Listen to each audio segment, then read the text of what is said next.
এটাই কি বিশ্বাস কি টুলু মণ্ডলী ম্যাক্সিমাম এই রাজ্যে? এরপরেও দেখবেন আরো আরো বড় বড় টুলুরা বেরোবে, ওটা তো 500 কোটি টাকা। আর আই এম শিওর যে বীরভূমেই হয়তো 1000 কোটি টাকা রয়েছে। তো just it's the tip of the iceberg. আমরা তো 2.5 মাস এসেছি, তার মধ্যে আজকে এতগুলো ধরা হচ্ছে, মানে এটা তো সব বাঘ, হালুম করা বাঘ সব। তো কি জানি মমতা ব্যানার্জি বোধহয় জানতেন না এত টাকা রয়েছে টুলু মণ্ডলের কাছে, অভিষেকও হয়তো জানতেন না। ওখানে আরেক বাংলার বাঘ আছে অনুব্রত বাবু, আরেক বাংলার বাঘ কাজল শেখ, কেউ বোধহয় জানতেন না যে 200-র ওপর 250 কোটি টাকার সুইজারল্যান্ডে ফ্ল্যাট, উজবেকিস্তানে ফ্ল্যাট, দুবাইতে ফ্ল্যাট, এখানে বোধহয় 22টা না 42টা কত একটা ফ্ল্যাট বললো।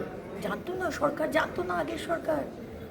এত সাদা শাড়ি, এত হাওয়াই চুটি, এত সিম্পল জীবন দেখানোর চেষ্টা করেছেন আগের সরকার।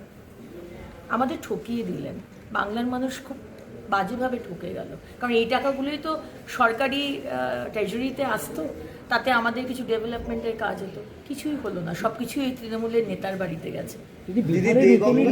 পার্কিং যেটা